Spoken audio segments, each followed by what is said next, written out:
Bismillahirrahmanirrahim. Assalamualaikum warahmatullahi wabarakatuh. Alhamdulillah, alhamdulillahilladzi at'amana bi nikmatil imani wal islam. Asyhadu an la ilaha illallah wahdahu la syarikalah wa asyhadu anna Muhammadan abduhu wa rasuluhu la nabiyya wa la rasulah ba'da. Allahumma shalli ala Muhammad wa ala ali Muhammad kama shallaita ala ali Ibrahim innaka Hamidum Majid wa barik ala Muhammad wa ala ali Muhammad kama barakta ala ali Ibrahim innaka Hamidum Majid. Qala Allahu ta'ala fi kitabihil karim. A'udzu billahi minasy syaithanir rajim. Ya ayyuhalladzina amanu ittaqullaha haqqa tuqatih wa la tamutunna illa wa antum muslimun. Bapak Ibu hadirin yang dirahmati Allah, yang pertama dan utama, marilah kita selalu meningkatkan, menambahi kesyukuran kita, keimanan dan ketakwaan kita kepada Allah Ta'ala dengan meyakini apapun yang telah dijelaskan Allah di dalam Al-Quran, baik itu yang berhubungan dengan peristiwa-peristiwa yang sudah terjadi dan peristiwa yang belum terjadi. Allah Ta'ala beritahukan kepada kita peristiwa-peristiwa yang sudah terjadi supaya kita mengambil pelajaran-pelajaran. Kisah-kisah yang ada di dalam Al-Quran bukan hanya cerita atau dongeng belaka, tapi suatu pelajaran yang sangat berharga bagi kita semua. Termasuk nanti kisah-kisahnya Fir'aun yang diulang-ulang Allah di beberapa surat di dalam Al-Quran adalah pelajaran yang sangat berharga bagi kita semuanya. Jangan sampai kita mengulangi kesalahan yang sama. Selanjutnya, marilah kita lanjutkan pengajian kita untuk malam hari ini. Terakhir sampai surat Ad-Dukhan, surat yang ke-44 ayat yang ke-24 dulu. Sekarang kita lanjutkan pada ayat yang ke-25, masih membahas tentang kisahnya Fir'aun. Setelah Fir'aun dan bala tentaranya dibinasakan Allah, ditenggelamkan di Laut Merah, maka mereka meninggalkan harta dunia yang banyak. Maka di ayat yang ke-25 Allah berfirman, kam taroku, kam berapa banyak, maksudnya sangat-sangat banyak sekali. Taroku yang mereka tinggalkan, yang ditinggalkan oleh Fir'aun dan pembesar-pembesarnya dan juga tentara-tentaranya yang mati di Laut Merah. Min jannatin, dari jannah, dari taman-taman, dari kebun-kebun yang mewah, yang luas, yang indah, yang mendatangkan berbagai macam kenikmatan dunia. wa uyunin dan mata air sebagai sumber kehidupan pada waktu itu. Dengan ayat yang pendek ini memberitahukan kepada kita yang pertama bahwa musibah-musibah yang diberikan Allah kepada hambanya disebabkan karena kedurhakaan hamba kepada Allah Ta'ala.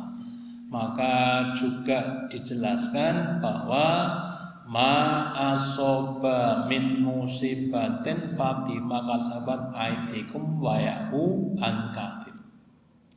Yang artinya bahwa apa-apa yang menimpa kepada kalian wahai manusia, musibah-musibah yang menimpa kepada itu fabima kasabat aidikum, disebabkan karena perbuatan-perbuatan maksiat yang kau lakukan.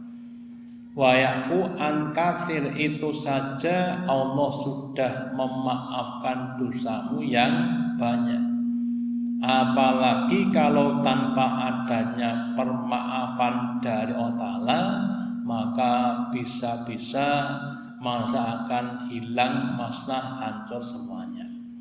Kemudian dengan adanya musibah, maka kenikmatan prestasi yang sudah mereka miliki kemudian hilang, musnah, tak ada manfaat.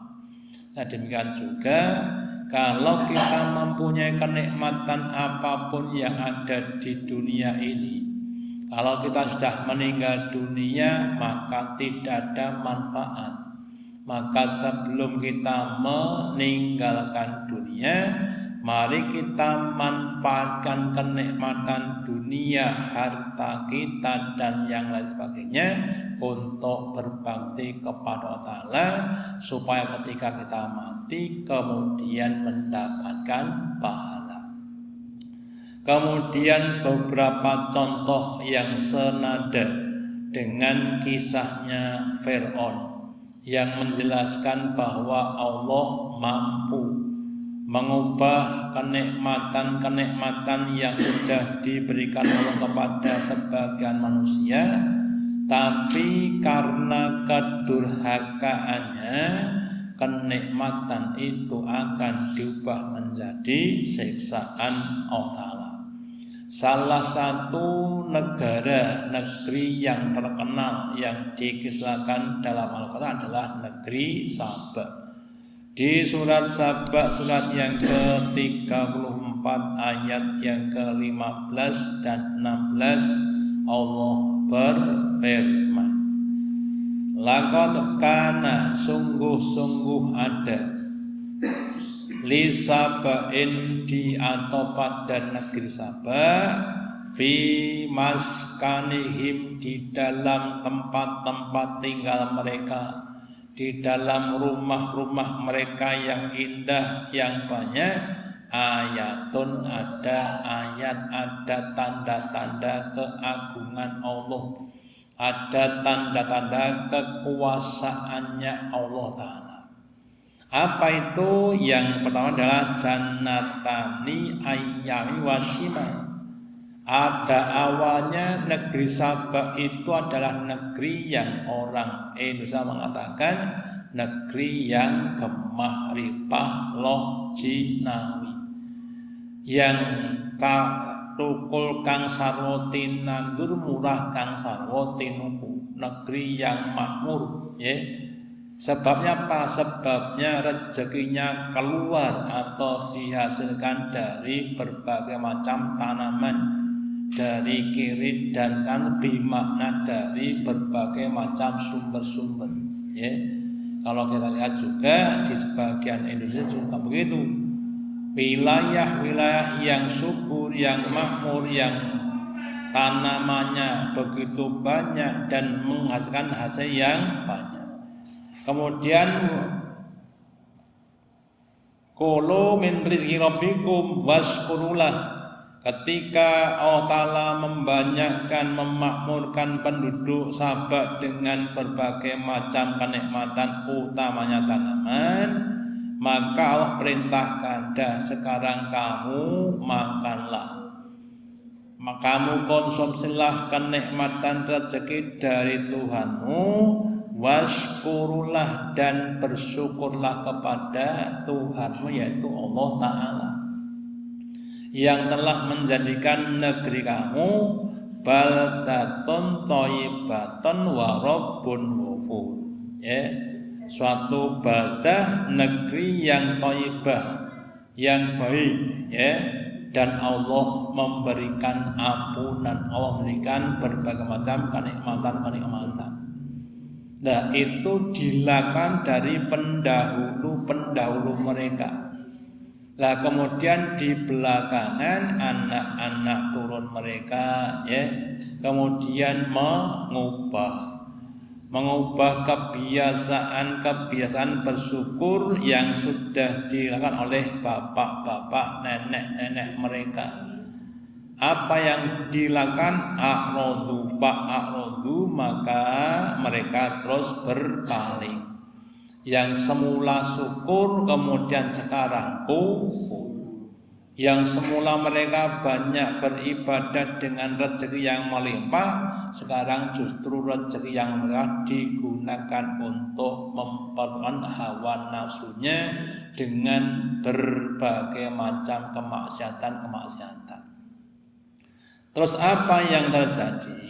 Yang terjadi kemudian fa'alsana alim rasailal arimi, maka kami Allah mengirimkan kepada mereka banjir bandang, ya, atau istilahnya adalah musibah. Fabadanahum bijanatain dawati ukulin khamtin. Kemudian yang dulu tanamannya tanaman yang produktif, ya, seperti kalau di tempat kita ya padi, jagung, sayuran, buah-buahan yang enak-enak, kemudian kena banjir bandang mati semuanya, terus kemudian tanahnya menjadi tanah yang tandus. Kemudian tanah tandus tidak bisa hidup kecuali pohon-pohon yang berduri, pohon-pohon yang tidak banyak manfaat, pohon-pohon yang banyak mandorotnya. Pernah kan kita lihat di sawah-sawah sebagian di antara kita itu dulu ketika ditanami padi nggak muncul padi, yang muncul genjer Pak, atau yang pohon yang tinggi ya, pohon yang kuat, Jadi sawah itu ditanami padi nggak muncul padi, yang muncul justru yang tidak ditanam, ya, mau dibabat ya rekoso akhirnya terus dibiarkan, tidak cuma semusim dua musim, bermusim-musim. Nah itu kalau kita cermati dari ayat ini ya sebabnya adalah kurangnya bersyukur, ya. Maka di ayat yang masyhur di surat Ibrahim ayat 7, la in sakartum la azidannakum wala in kafartum inna adzabi lasadid. Sungguh jika kalian mau bersyukur dengan nikmat-nikmatku, akan aku berikan tambah-tambah kenikmatan. Tetapi wala in kafartum, jika kamu dalam keadaan kafir kufur nikmat, inna adzabi lasadid, sungguh azabku akan pedih. Nah, kalau kita kembangkan, nikmat itu tidak cuma nikmat berupa lahan pertanian yang subur, ya, tanaman-tanaman yang produk, tapi sekarang kalau kita kembangkan juga iptek, ilmu pengetahuan dan teknologi yang dicapai oleh manusia, baik di dalam negeri maupun yang di luar negeri, yang sudah menguasai berbagai macam teknologi yang kadang-kadang manusia terus lupa kepada Allah, mendewa-dewakan, mentuhankan kepada teknologi, ya. Nah, pada dulu juga ada kaum Ad juga begitu. Kaum Ad itu umatnya Nabi Hud, itu juga teknologinya maju, bisa membuat rumah-rumah dari batu, bikin kota-kota yang besar yang jumlah rumahnya banyak, kemudian mereka menyombongkan diri, man asyaddu minal quwwah, siapa yang lebih kuat daripada kami. Itulah kesombongan manusia. Makanya baik secara pribadi kita atau secara kelompok atau secara berbangsa, jangan sampai kita ini menyombongkan diri kepada Allah. Jangan sampai kita mengkufuri kenikmatan yang sudah diberikan kepada kita. Dan seharusnya kita semakin banyak bersyukur, ya. Seandainya kita diberi tambah nikmat, entah itu harta benda, entah itu teknologi, entah itu yang lainnya, marilah kita bersyukur supaya Allah memberikan tambah kepada kita. Terus kemudian gambaran kenikmatan dunia, ya. Kalau kita menghadapi nikmat-nikmat dunia tanpa ada peringatan dari Allah Ta'ala, maka kita akan terpesona dengan kenikmatan dunia sehingga melupakan kenikmatan yang abadi di akhirat. Maka kemudian Allah menjelaskan di surat Ali Imran, surat yang ketiga ayat yang ke-14 yang berbunyi, Zullina linnasi, dihias-hiasi bagi manusia, hubbus syahawati, cinta pada syahwat. Syahwat itu kecintaan yang luar biasa. Syahwat kepada siapa? Yang pertama, minan nisa'i, dari perempuan atau lawan jenisnya. Yang laki-laki cinta kepada perempuan dan yang perempuan cinta kepada laki-laki. Wal banin, yang kedua setelah punya istri, punya suami, kepengen punya anak, pengen anaknya bagus-bagus, ayu-ayu, pinter-pinter, dan sebagainya. Terus kemudian wal qanatiril muqantarati, dan kemudian mempunyai harta benda yang banyak, minan dzabi wal fiddati, baik dari perhiasan-perhiasan, dari emas dan dari perak. Wal khailil musawati, dan juga kuda-kuda yang ternamai. Kalau sekarang ya mobil-mobil, motor-motor yang bermerek, yang indah, yang lek dan lain sebagainya. Wal an'ami, dan juga binatang-binatang ternak. Punya sapi tidak cuma 2-3, sapinya 1000, sapinya 2000, jadi peternak tingkat besar.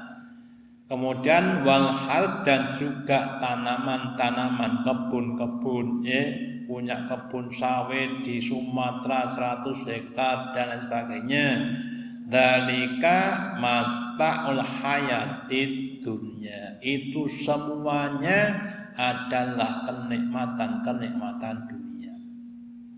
Bahkan kalau kita cermati di yang lainnya, Bapak Ibu, pengusaha nasional kita saja, ada yang punya tambang batu bara, punya tambang emas, atau yang kita kenal dengan nama apa?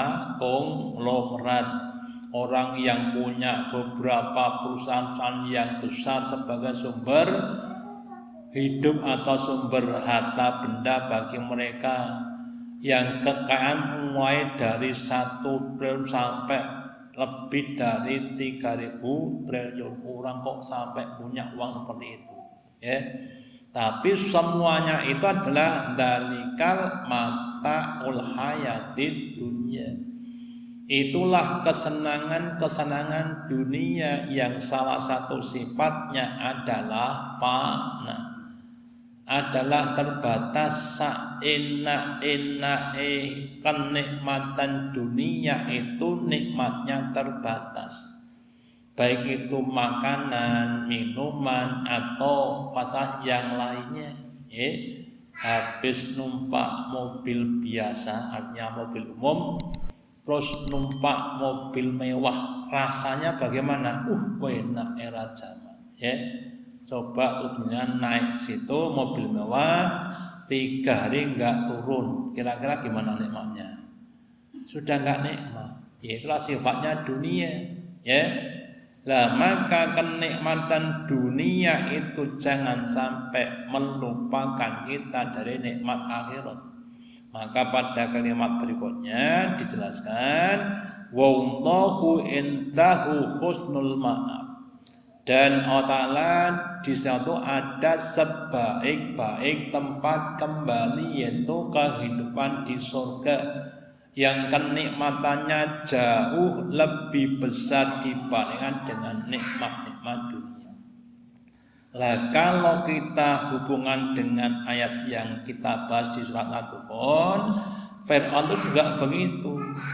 Dulu ketika dia belum dibinasakan Allah, istana-istananya, taman-tamannya, ya, mungkin kendaraannya, kuda-kudanya, kereta-keretanya, dayang-dayangnya, pelayan-pelayannya, jumlahnya banyak, tentara-tentaranya, ahli nujumnya, ahli ekonominya, hampir tidak ada yang kurang, semuanya memberikan kontribusi kepada Fir'aun. Bahkan dikatakan bahwa Fir'auna bil autad, dan Fir'aun yang mempunyai pasak-pasak, penopang-penopang, yang menopang kekuasaannya siapa? Fir'aun.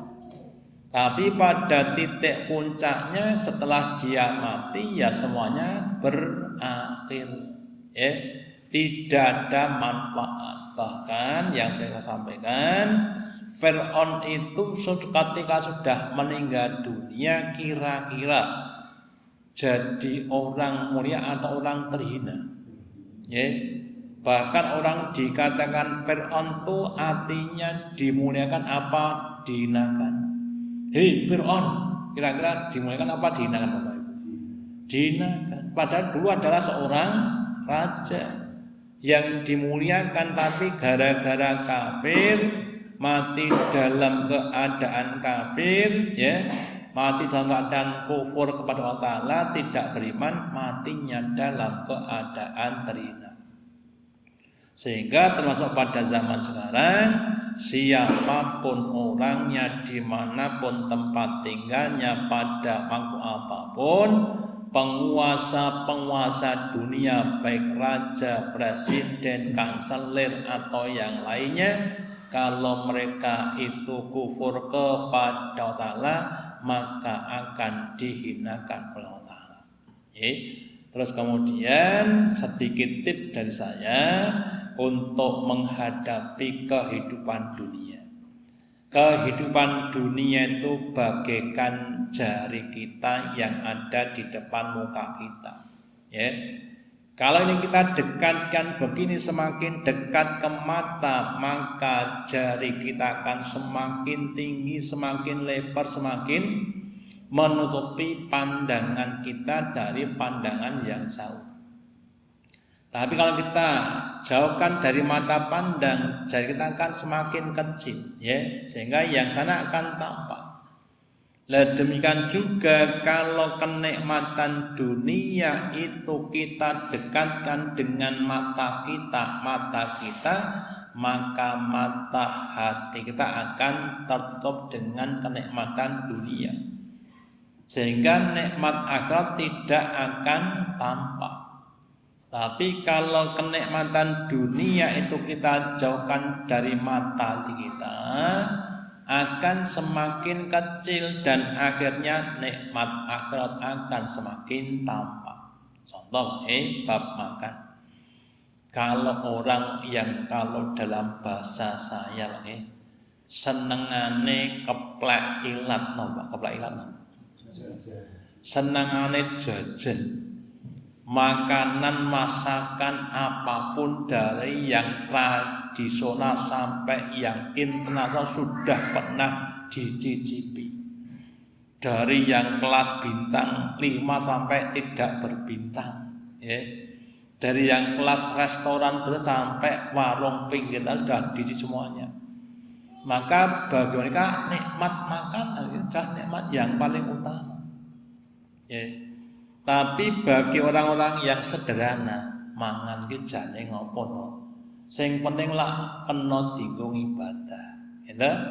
Yang sering saya sampaikan, gereh teri dan iwak ati selisihnya cuma 5 cm di lidah kita. Kalau sampai di tenggorokan itu sama, ya mau gereh teri, mau iwak ati, mau tempe bengok, mau tempe deli, rasanya sama. Ya. Demikian juga ya tidur di rumah yang sederhana, kalau kita rumah gedeng sama rumah gedong, kalau sudah tidur rasanya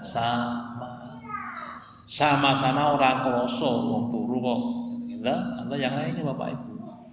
Lah kalau kita bisa begitu, insya Allah tidak akan terpesona dengan kenikmatan dan pentingnya juga kita berlatih untuk merasa cukup dengan apa yang ada pada kita. Insya Allah qanaah itu adalah harta kekayaan yang paling besar, melebihi kenikmatan harta apapun yang ada di dunia. Seandainya orang itu diberi harta yang banyak, triliunan, tapi enggak dikasih rasa qanaah, tetap akan kurang. Rumahnya sudah 20 tetap kurang, ya. Tapi kalau sudah diberi qanaah, meskipun mungkin hidupnya sangat sederhana, tapi hatinya akan merasa cukup. Makanya kemudian Nabi juga bersabda, bukanlah kaya itu dengan banyaknya harta, laisal ghina bi kafrotil mal, tetapi yang namanya kaya adalah kaya hatinya. Walakin al-ghina nafsi, yang dimaksud kaya adalah kaya jiwa, kaya hati, hatinya yang kaya. Nah, ini yang harus kita kembangkan pada pribadi kita, sehingga kita nanti ketika mati tidak gelo, tidak kecewa. Kemudian juga di surat Al-Kahfi, surat yang ke-18, ayat yang ke-46, Allah berfirman, Al-malu wal banuna, harta benda dan anak-anak, cucu-cucu, cicit atau keturunan-keturunan, itu zinatul hayatid dunya. Itu semuanya hakikatnya adalah perhiasan kesenangan-kesenangan dunia. Wal baqiyatus sholihat, dan amal-amal soleh yang pokok, yang langgeng, yang dapat kita jaga sampai kita ketemu Allah. Itu khairun inda rabbika, nilainya lebih baik bagi kamu di sisi Tuhan kamu, yaitu di sisi Allah Ta'ala. Thawaban akan pahalanya, wahrawan, dan akan lebih baik akan harapannya.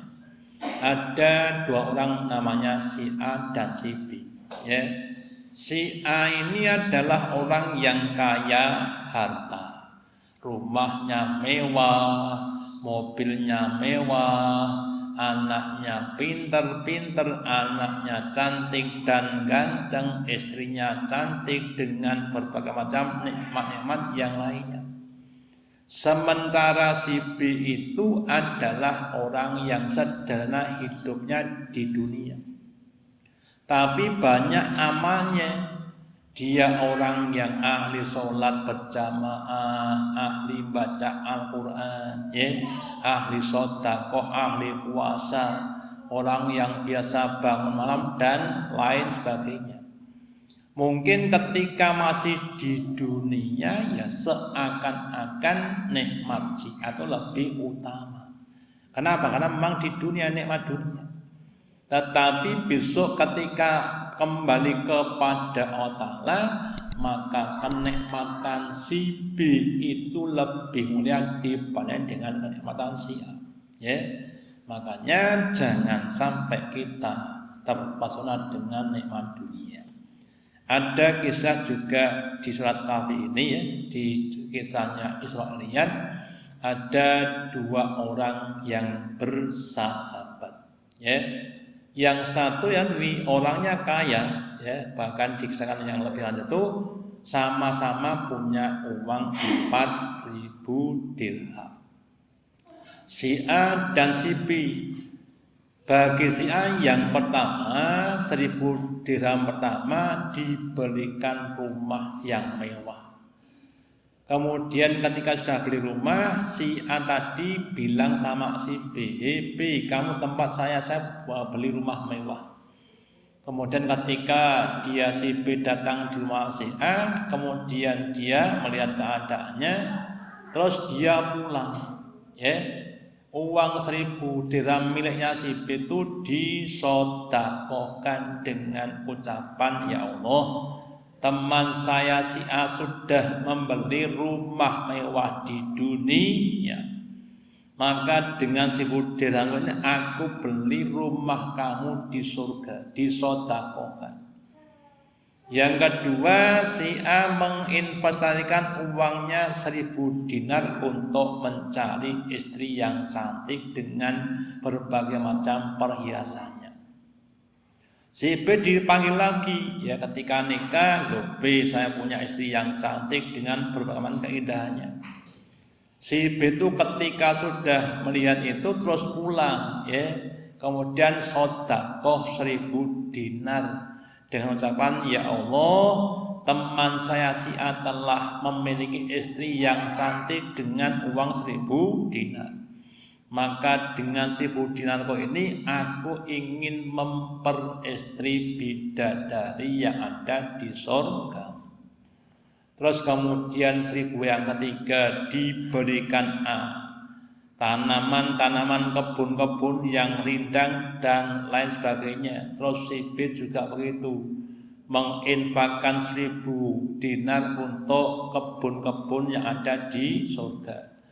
Dan yang terakhir, ya, dengan 1.000 dinarnya si A membeli berbagai macam kendaraan yang mewah. Dan terakhir si B juga begitu, dengan 1.000 dinarnya dia beli kendaraan surga. Sekarang si A hidup di dunia dengan rumah mewah, istri cantik, kemudian sawah ladang yang luas dan kendaraan yang mewah.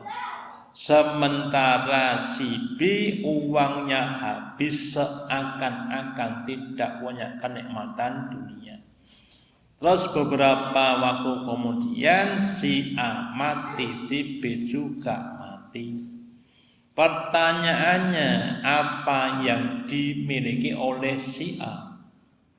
Hartanya, rumahnya, istrinya, kendaraannya, sawah ladangnya ditinggal untuk ahli warisnya. Sehingga di alam barzakh si A tidak punya apa-apa. Sementara si B yang tadi di dunia nggak punya apa-apa, setelah mati malah sekarang punya apa-apa. Kenapa? Karena dia ketika di dunia hartanya diinvestasikan untuk nikmat-nikmat di akhirat. Nah, ini adalah suatu gambaran bagi kita semuanya. Marilah kita gunakan dunia kita untuk mencari akhirat. Dunia itu adalah sawah ladangnya akhirat. Ad-dunya'u mazra'atul akhirat. Kita tanam tanaman-tanaman yang sekiranya besok bisa menghasilkan berbagai macam kenikmatan di akhirat. Jangan hanya untuk mendapatkan nikmat-nikmat dunia. Terus kemudian kenikmatan yang kedua yang diberikan Allah kepada Fir'aun dan umatnya tobat adalah adanya mata air. Bapak Ibu hadirin yang dirahmati Allah Ta'ala, Fir'aun itu dulu tinggalnya di negeri Mesir yang terkenal dengan padang pasir gurun Sahara. Kita akan tahu bagaimana fadilahnya, nikmatnya sebuah mata air di gurun pasir. Jangankan kok di Mesir Pak, di sekitar kita saja seperti di daerah Cokro dan sebagainya, adanya mata sebagai satu nilai lebih, ya, sebagai satu kelebihan dibanding dengan yang lain, apalagi mata air yang jernih, yang segar dan lain sebagainya, ya. Nah, kemudian tadi dijelaskan bahwa Fir'aun itu diberi beberapa uyunin mata air sebagai sumber-sumber kehidupan, tapi itu juga dikafiri Allah, dikafiri oleh Fir'aun. Ya. Nah, dengan ayat ini kita harus lebih memahami, lebih menghargai, lebih menghormati bahwa air-air yang diberikan Allah kepada kita itu ada sebagai suatu kenikmatan. Saya pernah Bapak Ibu di daerah Lamongan Pak Tuban, ya, yang saya kunjungi itu dari laut cuma 3 tempat rumah, jadi sudah tepi pantai. Karena saya orang di sini, artinya orang yang di tengah tidak di pinggir pantai, sudah biasa mandi pakai air yang jernih dan segar. Ketika sampai di sana tuh airnya asin semuanya, ya. Jadi Jadi susah, ya. Bahkan saya pas mandi itu hanya dikasih air setengah ember cangkingan itu. Padahal di rumah ya mandinya gujak-gujuk, ya. Nah, ini sebagai suatu hal yang perlu kita syukuri. Nah, untuk lebih bisa mensyukuri, mari kita kaji beberapa ayat yang menjelaskan tentang fungsi dan fadilah air. Yang pertama di surat Al-Anbiya, surat yang ke-21 ayat yang ke-30. Surat 21 ayat yang ke-30, Allah berfirman, awalam adakah tidak yarol ladzina kafaru, melihat orang-orang yang kafir. Orang kafir, perhatikanlah annas samawati wal ardu, bahwasanya langit-langit dan gunung kanata rotkon, keduanya itu pada awalnya adalah bersatu. Ya, kami bersama.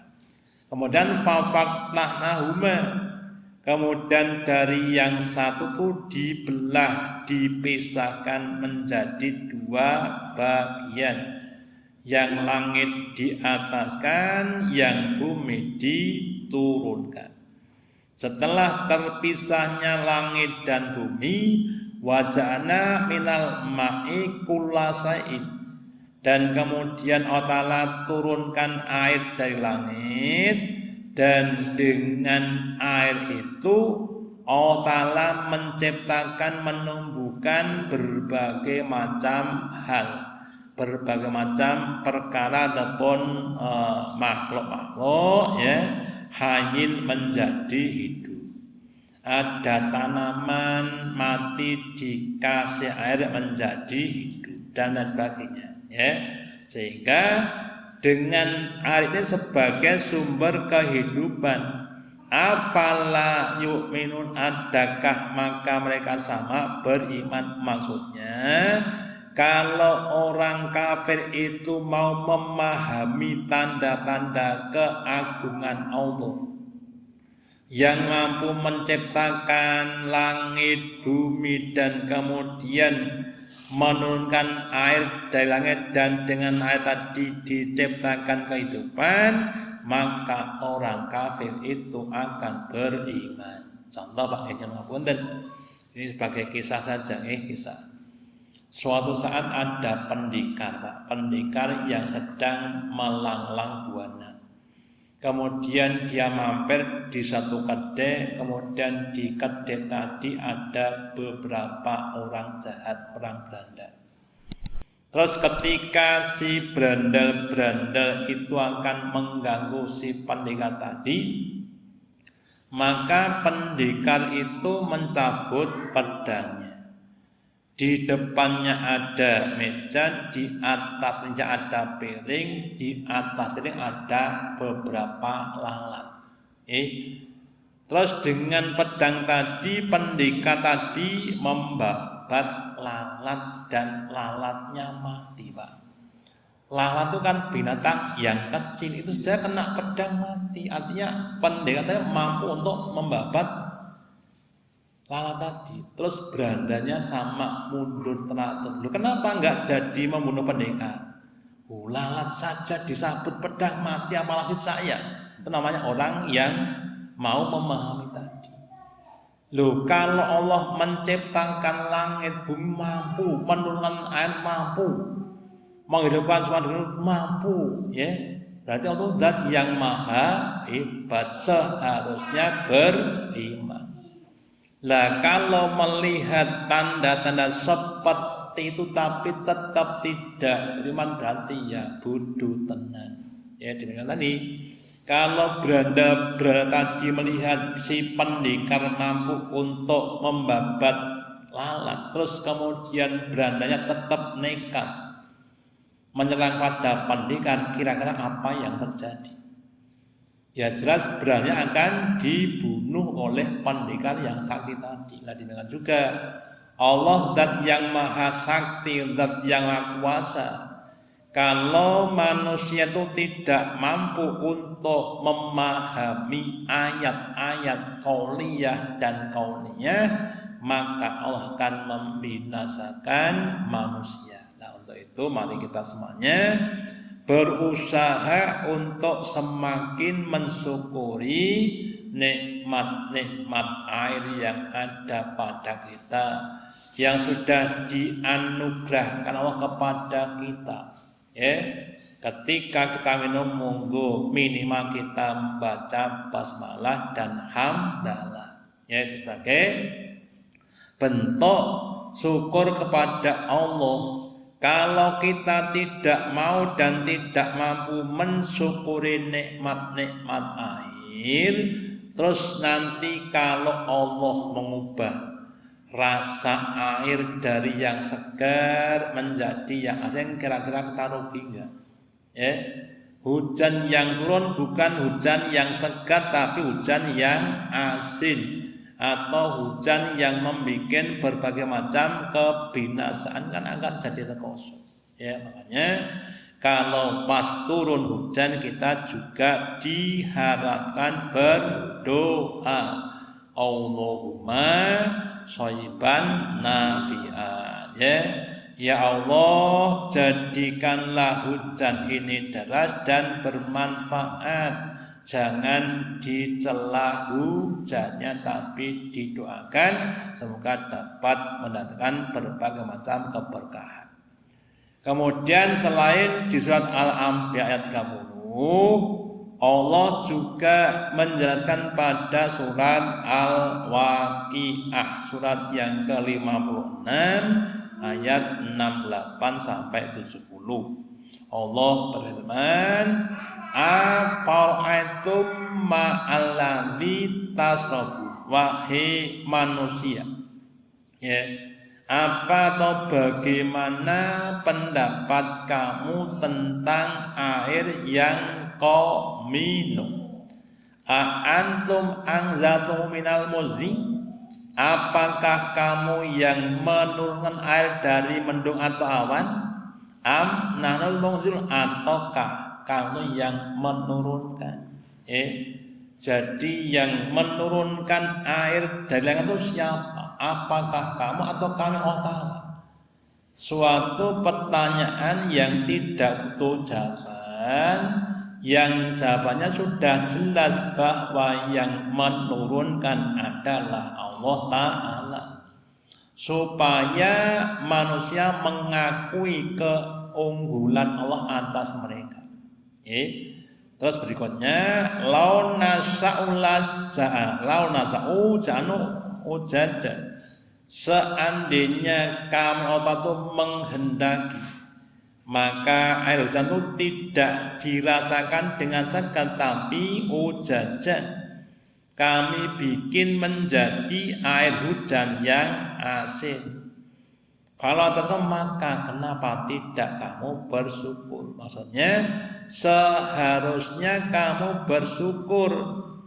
Air hujan sudah kami ciptakan dengan rasa yang segar, tidak dengan rasa yang asin. Ya, makanya dengan ayat ini mengingatkan kepada kita semuanya tentang pentingnya bersyukur, utamanya kepada hujan dan air. Kemudian hakikat harta, tadi dijelaskan Fir'aun itu sebelum meninggal dunia hancur di Laut Merah, dia mempunyai banyak harta, mulai dari rumah atau istana-istana, kemudian perhiasan-perhiasan, gedung-gedung, kendaraan dan lain sebagainya. Lah setelah mati tidak ada manfaatnya, bahkan menjadi tanggung jawab yang besok akan dimintai di hadapan Allah. Sementara kita harus memahami apa toh itu harta dan apa hakikatnya harta untuk kita. Maka dalam sebuah hadisnya, ketika ada orang yang datang kepada Nabi dan berkata tentang ayat yang berbunyi alhaakumut takatsur, berbanyak-banyak atau telah menyibukkan kepada kamu tentang at-takatsur, berbanyak-banyak, pamer-pameran, Terus kemudian dia katakan, Nabi bersabda, yaqulu ibnu Adam, anak Adam masuk berkata, mali, rumah itu apa? Hartaku. Itu lalu beliau itu ya hartaku, itu istana itu ya hartaku, dan lain sebagainya. Terus kemudian Nabi bersabda bahwa wahalaka ya ibna Adam, dan bagi kamu wahai Adam tidak ada min malika illa ma'akata, bahwa hartamu itu adalah yang kau makan kemudian hilang atau musnah. Kalau orang Jawa saenak-enak panganan niku nek empun metu nggone ten pundi? Ten pundi, Pak? Ten BC di sapi tank, Kemudian wama albasta fa'abaita, dan apa yang kau pakai, entah pakaian entah yang lainnya. Kita punya pakaian yang harganya mahal, tapi kalau sudah menjadi gumbal akan dikemanakan? Tempat sampah.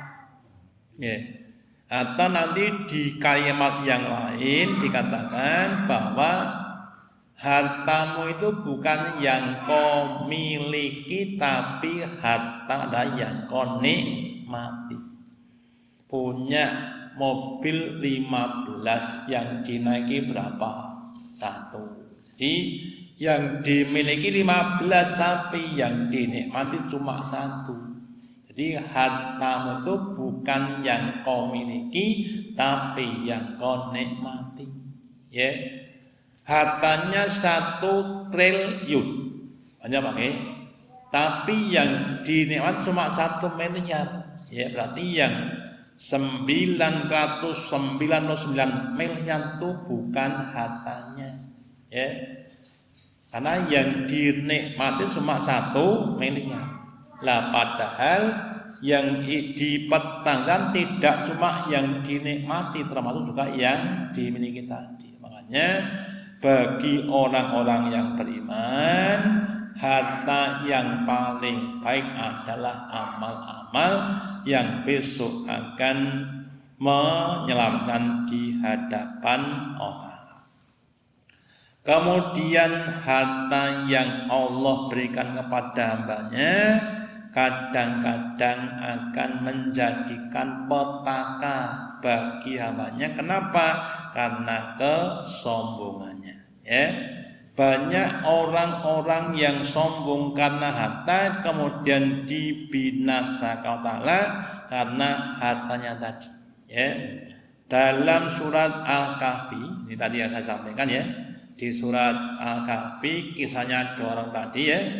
Dua orang yang mereka satunya itu orang yang kaya, yang satunya orang yang miskin. Ketika si kaya pamer kepada yang miskin, pamer berbagai macam hartanya, kemudian merasa lebih mulia, akhirnya ya mereka akan lebih dibina orang. Jadi kita jangan sampai menyombongkan dengan harta yang Allah berikan kepada kita. Ya, bahkan kalau kita diberi harta yang banyak, sebaiknya kita tambah bersyukur dan waspada, sebagaimana yang dilakukan oleh Nabi Sulaiman. Ketika diberi harta yang banyak, maka dengan tawadhu dan waspadanya dia berkata, "Hada min fadli Rabbi." Ini adalah fadilah, karunia peparing dari Tuhanku. Wah, mobilnya baru Pak ya? Oh, ini min fadli Rabbi. Ini adalah karunia dari Tuhanku. Oh, itu HP-nya baru juga. Oh, ini juga min fadli Rabbi. Loh, itu rumahnya juga. Oh, ini min fadli Rabbi. Ya.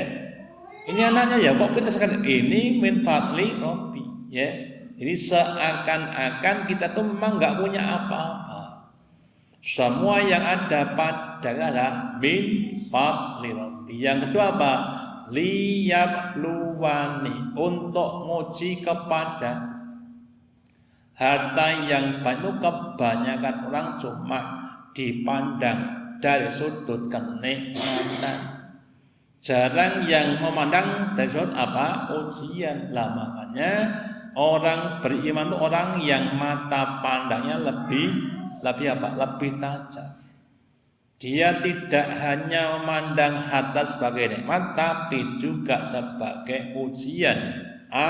Askur am akut. Apakah saya termasuk orang-orang yang syukur atau orang-orang yang kufur? Wa maskuru fa inna maskuri nafsi, barang siapa yang dengan hartanya bersyukur, maka kesyukurannya itu adalah untuk dirinya sendiri. Artinya tambah nikmatnya juga akan diterima sendiri. Wa man kafaro fa'innahu ghaniyun alamin, dan bagi yang kafir maka Allah juga enggak butuh zat yang maha kaya dari segala alam. Ada Allah enggak butuh dengan manusia yang tidak bersyukur. Ya, jadi dengan ini mari kita semuanya berusaha untuk semakin mensyukuri harta yang diberikan kepada kita. Sedikit banyaknya harus kita syukuri, jangan sampai kita kufuri. Kemudian harta dibagi tiga, sebagaimana dijelaskan dalam hadis Nabi bersabda, al-malu salasun. Harta itu ada tiga. Ma'akata fa'afna, apa yang kau makan akan fana atau hilang. Al-abasa fa'afna, dan apa yang kau gunakan akan rusak. Al-aqtaita, dan apa yang kau infakkan, apa yang kau berikan itu akan menjadi milik kamu di akhir. Jadi harta kita itu dibagi tiga, yang kita makan, yang kita gunakan, yang kita wariskan, dan yang kita sedekahkan. Lah milik kita adalah yang kita sedekahkan. Makanya kalau bisa yang kita sedekahkan itu harusnya ditambah yang lebih banyak supaya besok ketika kita kembali kepada Allah Ta'ala kita punya banyak simpanan di hadapan Allah. Terakhir, ketika orang meninggal dunia itu ada 3 hal yang mengikutinya. Sebagaimana dikatakan dalam hadis, ya bi'ul mauta salah satu, mengikuti kepada mayit itu 3 perkara. Sayal ji'u isnani akan kembali yang 2, wayab pemahu wakidan dan akan tetap bersamanya yang 1. Lah yang kedua apa? Yang pertama yattabi'u ahluhu wa maluhu wa amaluhu, mengikuti kepada si mayit itu keluarganya, hartanya dan amalnya. Fa'du'a ahluhu wa maluhu, kemudian kembali ahlinya dan hartanya, istrinya, anaknya tidak mau ikut masuk kuburan, mobilnya juga paling sampai di luar kuburan, ya. Terus kemudian wayaqo amal, dan yang tersisa adalah amalnya.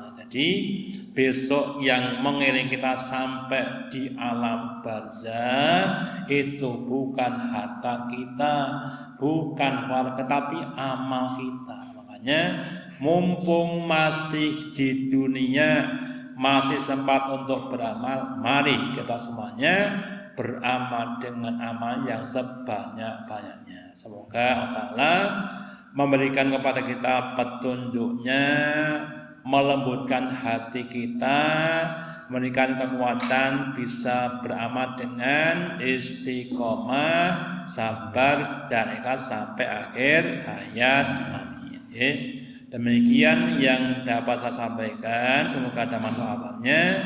Allahumma taqabbal minna innaka antas samiul alim wa tub alaina innaka antat tawwabur rahim. Kita akhiri dengan doa majelis.